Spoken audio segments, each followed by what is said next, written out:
एक ही आदमी से माँ और बेटी को मोहब्बत हो जाती है और फिर शुरू होता है मौत का खेल।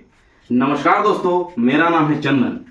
आइए आज की सच्ची घटना पर आधारित कहानी शुरू करते हैं। आंध्र प्रदेश के कुर्नूल जिले में रहने वाली एक महिला थी जिसका नाम था सुजाता, जो एनबीएफसी नाम की एक गैर बैंकिंग वित्तीय संस्था में काम किया करती थी। हर रोज की तरह उस दिन भी सुजाता ऑफिस जाने के लिए तैयार हो रही थी, लेकिन उस दिन खास यह था कि वो अपनी 25 वर्षीय बेटी ऐश्वर्या को भी अपने साथ लेकर बैंक गई। बैंक पहुंचते ही उसने बेटी से कहा, तुम यहीं बैठो, मैं जल्दी से अपना काम निपटाकर मैनेजर से छुट्टी लेकर निकलती हूं। ऐश्वर्या बैंक के एक कोने में चुपचाप बैठकर मां का इंतजार कर रही थी, लेकिन किस्मत को शायद कुछ और ही मंजूर था। बैंक का मैनेजर थुमाला राव जैसे ही दफ्तर में दाखिल हुआ, उसकी नजर सीधे ऐश्वर्या पर पड़ी और उस एक पल ने उसकी सोच को बदल दिया। वो ठिठक गया। कुछ पल ऐश्वर्या को एकटक देखता रहा और हैरानी की बात यह थी कि ऐश्वर्या भी उसी नजर से उसे देख रही थी। दोनों की नजरें कुछ पल के लिए टकराईं और फिर रुक गईं।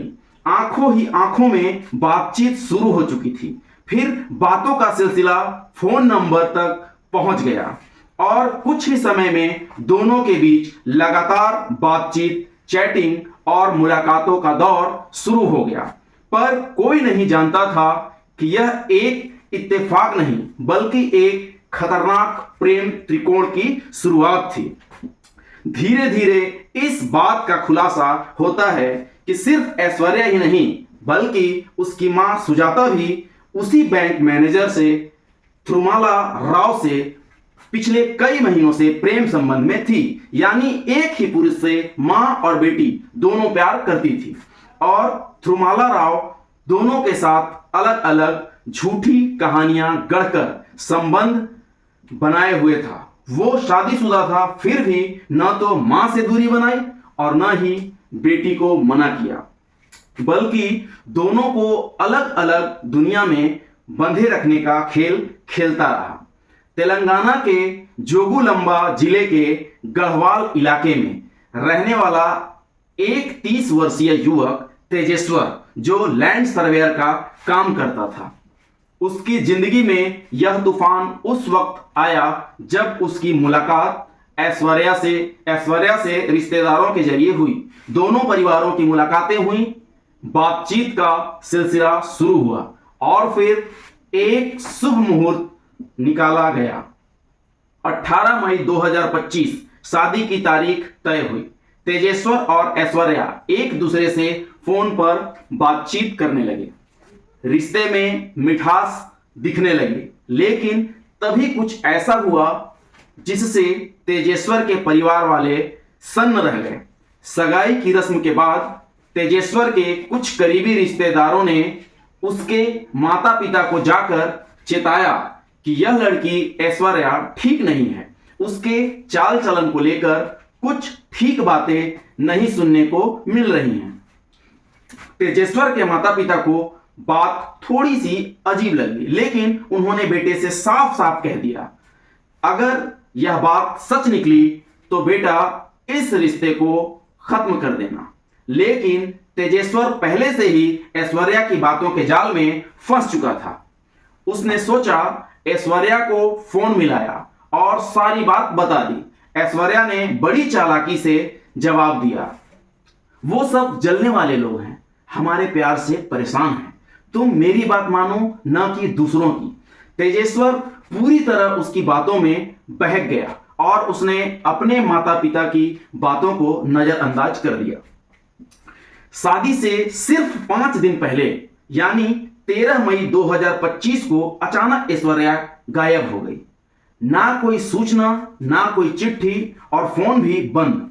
लड़की के माँ बाप, भाई बहन सब जगह उसे ढूंढते रहे। एक एक दिन उम्मीद में बीतता रहा और फिर 16 मई को अचानक ऐश्वर्या वापस घर लौट आई। जब घर वालों ने पूछा कि वो कहां थी, किसके साथ थी, उसने कोई जवाब नहीं दिया। इसी बीच तेजेश्वर ने फोन किया और पूछा, अगर शादी नहीं करनी है तो बताओ, लेकिन इस तरह गायब क्यों हुई? ऐश्वर्या ने एक नया झूठ गढ़ दिया, तुम्हारे घर वाले दहेज मांग रहे हैं, मेरी फैमिली पर दबाव बना रहे हैं। तेजेश्वर फिर उसकी बातों में आ गया और सब कुछ नजरअंदाज करके 18 मई को शादी करने को राजी हो गया। बीजपुल्ली के एक मंदिर में धूमधाम से शादी की। अगले ही दिन से ही ऐश्वर्या का बर्ताव पूरी तरह से बदल चुका था। वो तेजेश्वर से दूरी बनाए रखती, उसके नजदीक नहीं आती थी और अक्सर फोन पर देर रात तक किसी अनजान शख्स से बात करती रहती थी। तेजेश्वर परेशान था, लेकिन वो अब भी ऐश्वर्या पर भरोसा कर रहा था। उसे लग रहा था कि शायद शादी का तनाव होगा, वक्त के साथ सब ठीक हो जाएगा। पर हकीकत इससे भी डरावनी थी। ऐश्वर्या उस वक्त भी अपने पुराने प्रेमी बैंक मैनेजर थ्रुमाला राव से गहरे संबंध में थी। एक महीने बाद 17 जून 2025 कुछ लोग तेजेश्वर के घर आए और बोले, हमें लैंड सर्वे कराना है, चलिए साथ चलिए।